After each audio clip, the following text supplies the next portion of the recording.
Hello friends, good evening. Today I am going to talk about the incident happened in Pune. Uh, I have a very different angle or different perspective to present that case. We have heard this sentence many times, comfort is killer.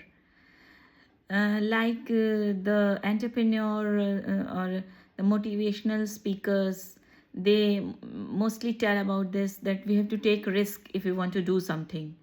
We have to get out of our comfort zone to achieve our goals. The same thing happened with this boy also, or it can happen in the future also with other children.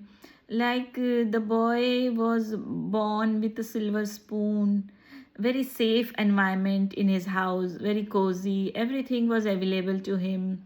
I think he must have gone in a very good school.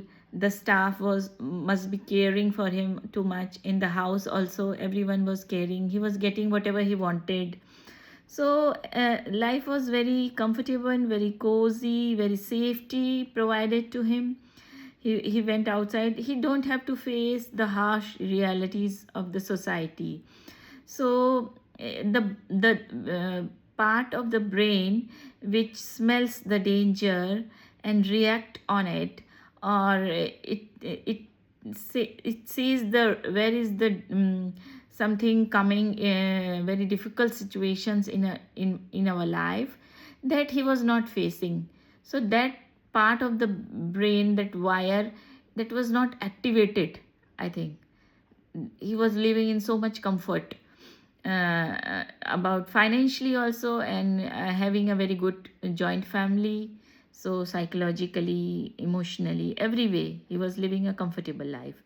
So in that way, his brain was not active to smell the danger.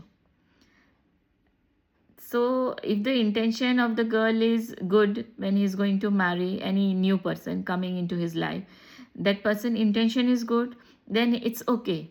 They can live a very peaceful, happy married life.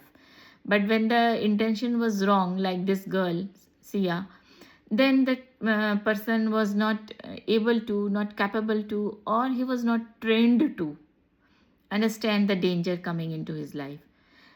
Yes, so this incident happened. So my view is that too much comfortable life given to our kids, our children, or any person in our life, be it your wife or your husband, is danger for us. So we must encourage our near and dear ones to go out and face the harsh realities of society, so they can, their brain can the wire in that brain can be activated, and they can function accordingly when the situation arrives. Thank you.